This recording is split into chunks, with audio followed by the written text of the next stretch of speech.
Rejoice in the Lord always. I shall say it again. Rejoice. The Lord is near. We hear these words today from St. Paul's letter to the Philippians, chapter 4, verse 4. And how beautiful it is, that realization that the Lord is near.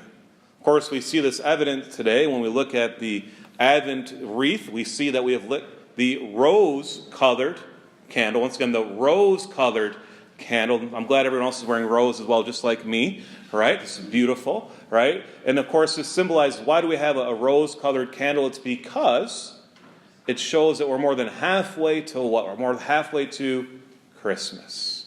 The Lord truly is near. And this is an occasion for rejoicing. And hopefully that anticipation for Christmas is starting to whelm up inside of us. The church places great emphasis actually starting December 16th to ramp up for December 25th. This final preparation for the coming of the Lord, and this joy should be overwhelming in us.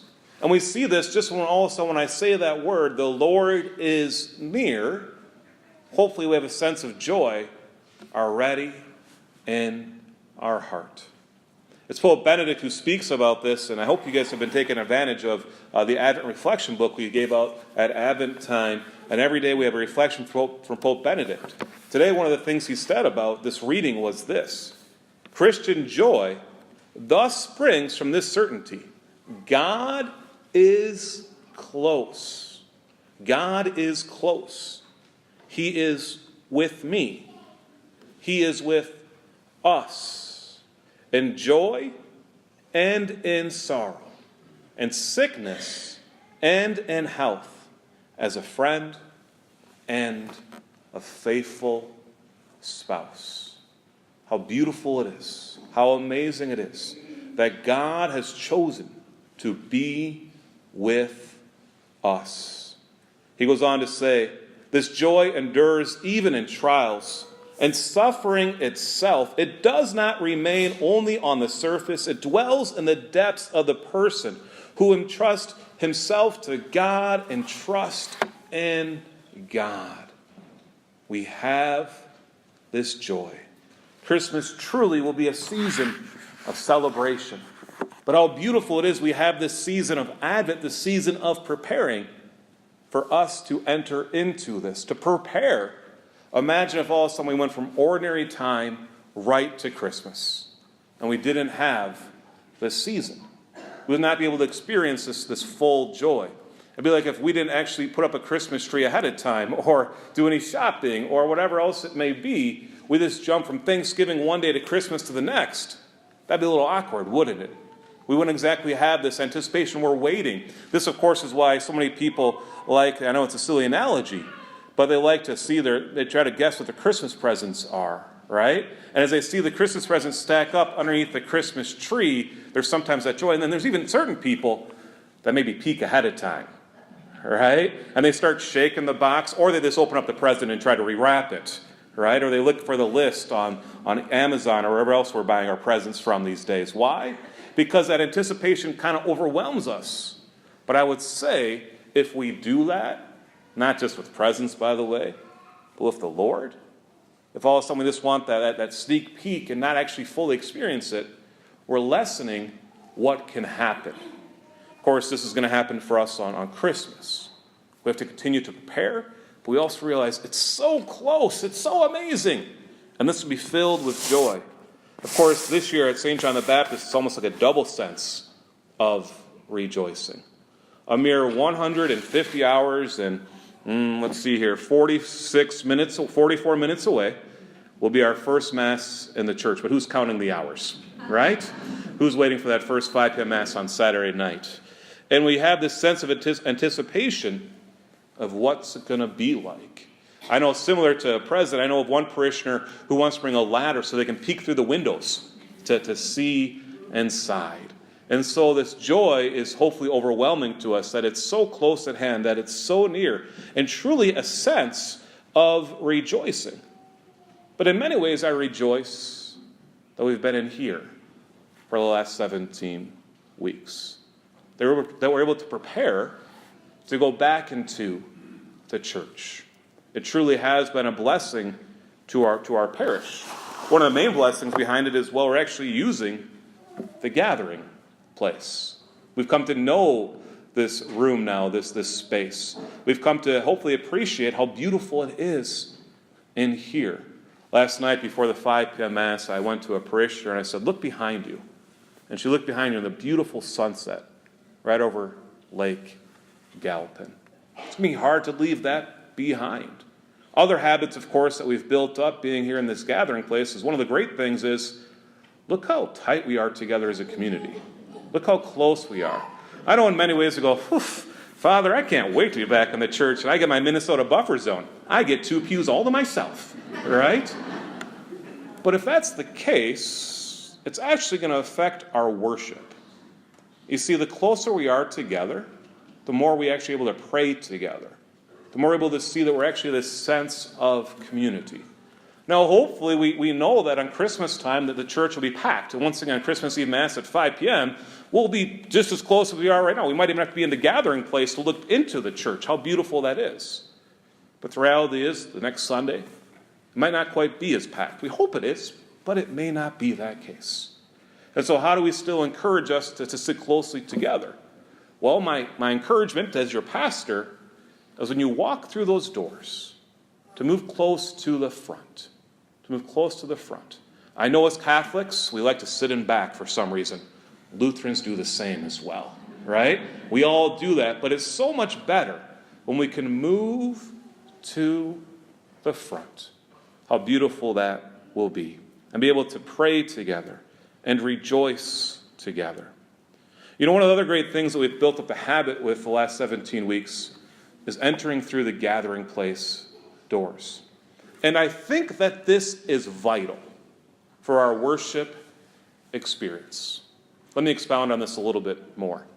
In 1993, they built, the parishioners built this gathering place. What's it called?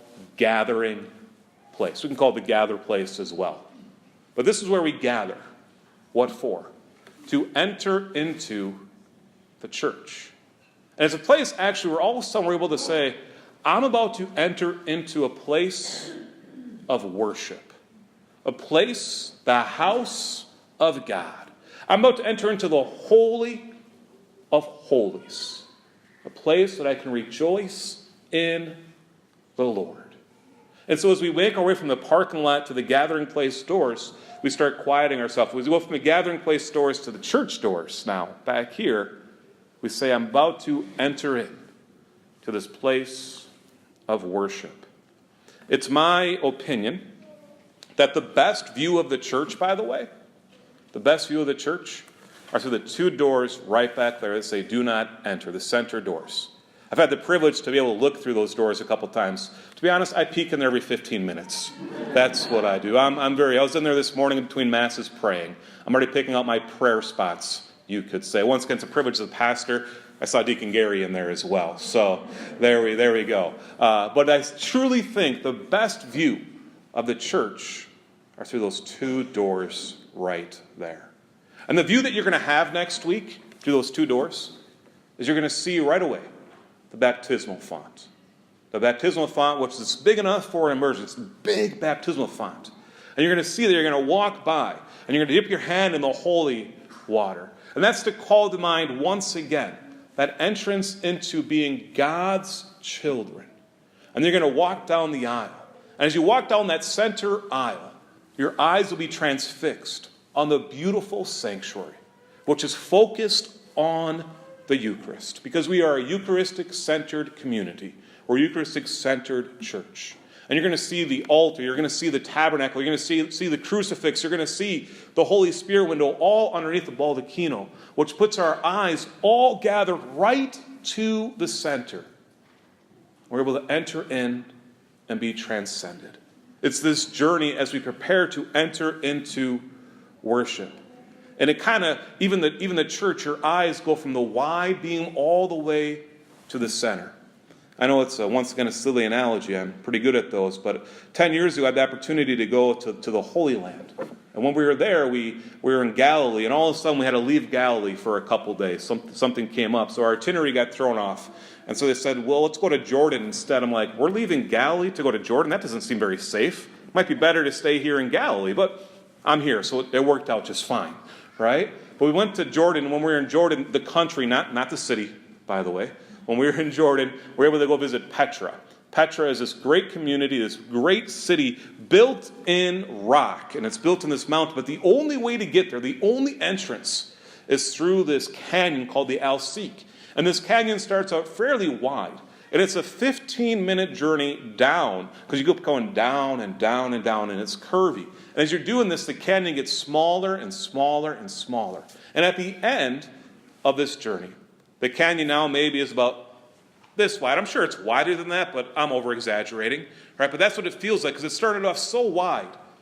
And that's actually the most beautiful view, because there you see the treasury right in front of you. And you're glad you just didn't hop off the bus and go see the treasury. You're glad you hopped off the bus and did this journey down into this city. That's the same here as we enter from the parking lot to the gathering place to the doors. To be able to enter in and say, now, in a certain sense, I'm leaving the world behind and I'm going into this house of worship, this church. We're able to gather together. The same is true in our own life as well, not just for a church, but in this Advent season, once again, this journey where it's not one thing to the next, but truly taking this opportunity of Advent to enter fully into it, rejoicing that, yes, the Lord is near, but it's not Christmas yet. It's not Christmas yet. And so we continue this journey. We continue to prepare for the coming of the Lord into our hearts, into our world again. And we say to the Lord, Lord, I need you. Help me to prepare for you so that I may rejoice in you always. I shall say it again. Rejoice.